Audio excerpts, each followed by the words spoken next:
안녕하세요. 오늘 여러분의 건강에 대한 궁금증을 해소해 드리고자 이 시간을 준비했는데요. 오늘은 발의 저림에 대해서 설명을 좀 해드릴까 합니다. 생각보다 발저림 증상으로 내원하시는 분들이 많은데요. 이게 병일까 아닐까 싶어서 이 정도면은 그냥 좀 견뎌봐도 되는 거 아니야? 내지는 이게 질환일까 싶어서 그냥 시간을 좀 보내다가 오시는 분들이 많아요. 그래서 실제로 이 발저림 증상들이 어떤 해결할 수 있는 질환과 연관되어 있는 경우들이 좀 있습니다. 그래서 발이 저린 것들의 증상의 원인에 대해서 짚어보고 어떻게 해결할 수 있을지에 대해서 간략하게 짚고 넘어가려고 합니다. 자, 우선 가장 발저림의 원인이 흔하게 되는 걸로는 신발에 관한 부분들이 있어요. 실제로 병원에 내원하시는 분들 중에 작업화라든가 운동화 같은 것들이 너무 크거나 조여서 그것이 자극이 돼서 그것이 쌓여서 발저림을 만성적으로 호소하시는 경우들이 많습니다. 근데 우리 생각에는 조이는 신발만이 자극이 돼서 발을 피로하게 할 거라고 생각하는데 실제로 헐거운 신발이 원인이 되는 경우들도 많아요. 작업화는 좀 이렇게 여유 있게 신으시는 경우들이 있더라고요. 아니면 이제 뭐 급식업체에서 일을 하시는데 그 장화 같은 거를 좀 이렇게 크게 신는다던가 하는 게 헐거운 상태에서는 그 안에 스페이스가 있기 때문에 여기서 발이 딱 안착을 하지 못하고 왔다 갔다 하게 돼요. 그러면서 이 어떤 표면에 부딪히는 부분이 계속 자극이 된다던가 그쪽에 하필이면 신경이 있어서 그 자극이 만성화된다던가 하는 경우들이 있습니다. 그래서 발저림이 오래되었을 때에는 꼭 신발에 대해서 한번 생각해 보셔야 된다고 봅니다. 그리고 두 번째로는요, 순환에 관한 문제가 있어요.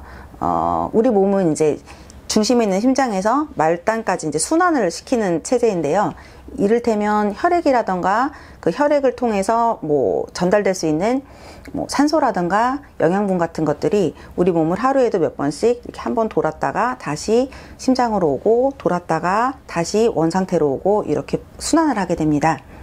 근데 실제로 발 같은 경우에는 굉장히 말단에 있기 때문에 그 순환을 할 때 그게 원활하지 않으면 이렇게 몸 중심에서 가까운 부위보다 멀리 있는 부위들은 순환에 그런 부전에 빠지게 되는 그런 확률이 더 높게 됩니다. 그래서 발끝이 저린 경우들 중에 순환 자체에 좀 부전이 있으신 분들, 실제로 이런 분들은 특성이 계절에 따른 그런 변화가 있어요. 계절이나 환경에 따른 변화. 뭐 이를테면 겨울에 더 심하다던가 아니면 내가 춥고 좀 습도가 불안정한 곳에 있을 때 그런 증상이 더 심하다던가 이런 것들을 호소를 하시거든요. 그래서 이런 특성으로 발이 저리신 분들은 순환장애를 생각해 볼 수가 있습니다. 자, 세 번째는요, 여기서부터 이제 질환과 좀 연관이 되는 부분들이 있는데요. 당뇨 있으신 분들 중에 발저림을 호소하시는 분들이 계세요. 이제 우리가 당뇨병성 신경병증이라고 해서 당이 조절이 잘 안 되거나 당이 만성이 돼서 오래 되신 분들 중에 말초로 가는 이 신경 쪽에 부전이 오시는 분들이 계세요. 그래서 그것 때문에 이상 감각을 호소하시는 경우들이 있거든요. 이런 경우에 이제 당뇨병 자체가 조절이 잘 안 되거나 아니면 만성으로 돼서 내가 이게 좀 신경 쪽으로 말단부터 문제가 오는구나라는 것들을 의심해 볼 수가 있는 부분이 있습니다. 또 한 가지는 이건 여기서부터 이제 조금 더 심각한 부분들인데 뇌졸중이라든가 아니면 이제 전체 신경이 불편한 것들이 발 쪽에서 증상이 오시는 경우들이 있어요. 그러니까 전체 우리가 신경계를 나누자면 센트럴, 그러니까 중심 신경계, 중추 신경계랑 말초 신경계가 있는데 우리 전체를 지배하는 센트럴, 중추 신경계에서부터 문제가 생긴 것들이 발로 부전이 와서 불편감을 호소하시는 경우들이 있습니다. 실제로 이런 경우에는 발에서부터 시작한 증상들이 다른 부위에까지 올 수 있기 때문에 좀 더 빠른 진단과 그리고 대처가 필요한 부분이라고 볼 수 있어요. 그래서 이런 경우들도 드물지만 있을 수 있다, 이런 거를 생각해 주셔야 될 것 같고요. 그 다음에 이제는 발 본연의 문제 때문에 저린 경우들이 있어요. 사실은 앞에 말씀드린 경우들보다 지금 말씀드리는 그런 빈도수가 더 높다고 볼 수 있는데요. 발에는 굉장히 작은 신경들이 중간중간에 복잡하게 그 배치가 되어 있어요. 그래서 그 모톤스 신경종이라든가 아니면 그 말초 신경 자체 주변에 있는 그 조직이 경화가 되면서 조직이 딱딱해지면서 신경을 눌러서 그런 경우들도 있습니다. 자, 지금까지 발저림에 대해서 원인을 찾아보았는데요.